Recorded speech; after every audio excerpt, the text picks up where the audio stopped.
Alguns animais podem parecer assustadores, mas muitos deles, quando filhotes, são coisinhas fofas que nos dão vontade de apertá-los. Por exemplo, você consegue imaginar como os filhotes de elefantes são fofos? Foi pensando nisso que nós fizemos esse vídeo mostrando como são alguns animais recém-nascidos. Mas antes de eu começar, que tal você se inscrever no nosso canal? Se inscreveu? Agora vamos lá! Panda. Também conhecidos como pandas gigantes, esses ursos são animais conhecidos por muita gente. Aliás, esse animal até foi protagonista da franquia Kung Fu Panda, o que aumenta ainda mais sua popularidade. Além de muito fofinhos, os pandas têm uma aparência amigável, principalmente quando ficam sentados comendo bambu. Não se engane, apesar de terem uma dieta vegetariana, os pandas pertencem à ordem dos carnívoros. Vem cá, você já viu como é um filhotinho de panda? Eles são bem diferentes dos adultos. Os filhotes nascem rosados, cegos, pelados e são tão pequenos que cabem na palma da sua mão. Considerando que os adultos podem pesar entre 75 e 160 quilos, ninguém imagina que coisas tão pequenas vão ficar tão grandes. A explicação para filhotes tão pequeninos é justamente a dieta desses animais. O bambu tem pouco valor nutricional, o que indica que os pandas adultos têm que comer pelo menos 36 quilos de bambu por dia. Crocodilo. Muitas pessoas não sabem a diferença entre crocodilo e jacarés, mas os crocodilos têm o focinho mais afilado e alongado que o dos jacarés. Além disso, eles apresentam dentes longos alinhados que podem ser vistos mesmo quando fecham a boca. Mas o fato é que os crocodilos vivem nas Américas, África, Ásia e Austrália. Na maioria dos casos, eles vivem nas margens dos rios, enquanto os da Austrália e ilhas do Pacífico podem frequentar o mar. Os crocodilos do Nilo podem botar de 16 a 80 ovos por ninhada, e geralmente os ninhos são feitos em buracos, onde os ovos são depositados e incubados por 90 dias. O curioso é que o macho está sempre por perto, e quando estão nascendo, os filhotes emitem um chamado que indica que é hora das fêmeas desenterrarem seus ovos.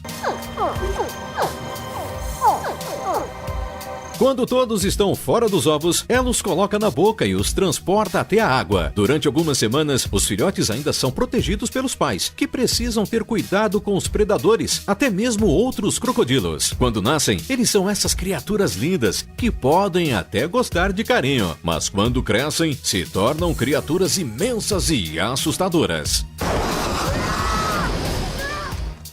Elefantes. Elefantes são os maiores animais terrestres do mundo e pesam toneladas. São herbívoros e podem passar cerca de 16 horas se alimentando e 4 horas dormindo. Só para vocês terem uma ideia, na fase adulta, esses animais podem consumir até 100 quilos de comida. Um fato curioso em relação a esses animais e seus filhotes é que os elefantes têm a gestação mais longa entre os mamíferos. Desde a fecundação até o momento do nascimento, dura mais de 1 ano e meio. O tempo é de 640 a 660 dias, perto de 95 semanas. Em comparação, a dos humanos dura cerca de 280 dias, ou 40 semanas. As fêmeas podem viver até 70 anos, mas só dão à luz a até 4 filhotes. Outro fato curioso é que pouco mais de 1% das gestações produz gêmeos. Quando acontece o parto, os outros animais do grupo fazem um círculo de proteção para a futura mamãe. E aí, nasceu essas coisas fofas e levadas, que ainda vão precisar contar com cuidados da mãe e um círculo de proteção da manada por um bom tempo. Anta. A anta é um animal muito conhecido no Brasil. Você sabia que esse animal é o maior mamífero terrestre brasileiro? A anta pode chegar a 2 metros de comprimento e pesar 300 quilos. A anta se alimenta de frutos, folhas, gramas, brotos e fibras e tem um importante papel de dispersar sementes na natureza. As principais ameaças da anta, além dos predadores, são as ações dos seres humanos, como é o caso da diminuição do seu habitat, a caça, atropelamento, incêndios e plantações, o que faz a espécie ser considerada vulnerável. Seus predadores naturais são principalmente a onça pintada e a onça parda, que atacam os seus filhotes. Por falar nisso, os filhotes de anta são uma graça. Diferente das mães, eles nascem com o corpo todo listrado com manchas brancas. Especialistas dizem que as manchas servem como camuflagem, mas depois de um tempo, à medida que envelhecem, as manchas vão sumindo gradativamente. Equidna. Aposto que vocês nunca ouviram falar desse animal, até porque seu habitat natural é na Nova Guiné, na Austrália e Tasmânia, além de ser encontrado em grandes altitudes. As equidnas são primos dos ornitorrincos, só que elas possuem um corpo coberto por pelos ásperos e espinhos, algo que nos lembra o famoso porco-espinho. Esse animal põe ovos, mas curiosamente amamentam seus filhotes. Sim, as equidnas são mamíferos que botam ovos e amamentam seus filhotes. A fêmea coloca apenas um ovo por vez, que é incubado na sua bolsa abdominal. Depois de 7 a 10 dias, o filhote sai do ovo, mas permanece na bolsa durante 6 a 8 semanas. E você não precisa se preocupar com os espinhos dos filhotes, porque eles simplesmente não têm. Os filhotes de equidnas só começam a desenvolver os espinhos com 50 dias de vida. Esse animal também lembrou vocês do pelúcio, aquela criatura fofa com um longo focinho que aparece em Animais Fantásticos e onde habitam? Tartarugas. As tartarugas são répteis da ordem Testudines, caracterizados por uma concha óssea ou cartilaginosa especial desenvolvida a partir de suas costelas e atuando como um escudo. Os seus filhotes rompem os ovos e nascem após um período de incubação que varia entre 45 e 60 dias, dependendo do calor do sol. Em movimentos sincronizados, os filhotes emergem em conjunto, retirando a areia até alcançarem a superfície do ninho e correrem em grupo, imediatamente para o mar. A saída do ninho ocorre quase sempre à noite, estimulada pelo resfriamento da temperatura da areia. Nessa hora, são menores as chances de serem atacados por predadores. Eventualmente, num dia nublado ou chuvoso, pode ocorrer o nascimento durante o dia, por conta do resfriamento da areia. Para chegar ao mar, os filhotes se orientam pela luminosidade do horizonte.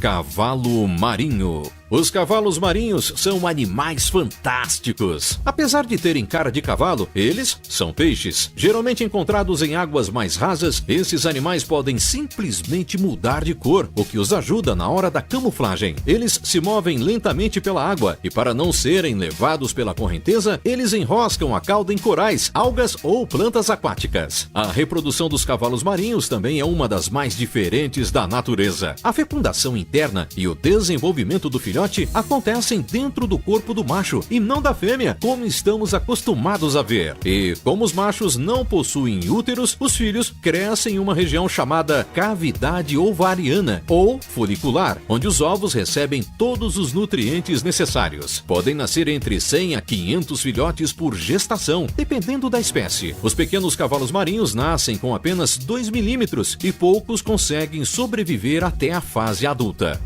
Pombo. Sabe por que a gente resolveu trazer esse item? Porque provavelmente vocês nunca viram um filhote de pombo por aí. Os pombos estão por toda parte, em praças, telhados, calçadas e por todos os lugares que você imaginar. Mesmo assim, é raro vermos filhotes de pombos. Mesmo sendo animais urbanos, os pombos são muito discretos quando constroem seus ninhos. Na maioria das vezes, eles gostam de manter em segredo a localização de seus lares. Os locais preferidos são torres de igrejas, prédios abandonados e pontes.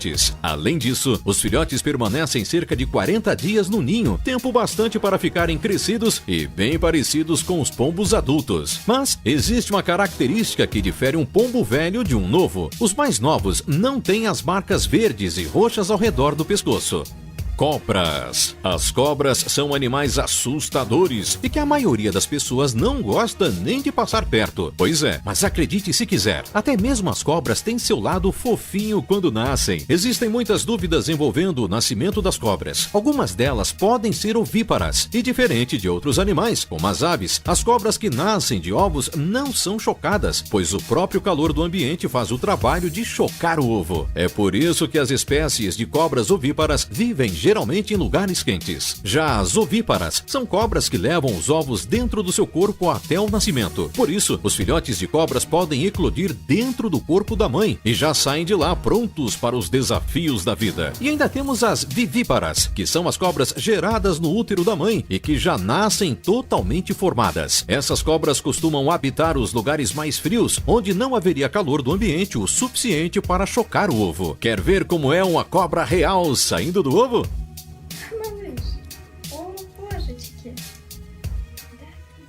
Tatu bola. O tatu bola é a menor espécie de tatu do Brasil, medindo cerca de 50 centímetros e pesando pouco mais de 1 quilo. Uma das principais características desse animal é a capacidade de se fechar na forma de uma bola quando se sente ameaçado. E foi exatamente essa capacidade que deu nome ao animal. Em época de acasalamento, as fêmeas são acompanhadas por mais de um macho e na reprodução, elas geralmente dão à luz a 1 ou no máximo 2 filhotes por ninhada. Vocês lembram do Fuleco, o mascote da Copa do Mundo FIFA de 2014? Pois é, ele foi inspirado no tatu bola e os filhotes desse animal costumam ser tão fofos quanto o mascote. Suas cores variam do amarelo ao pardo escuro, dependendo de onde ele mora e se gosta de sair da toca no fim da tarde ou começo da noite.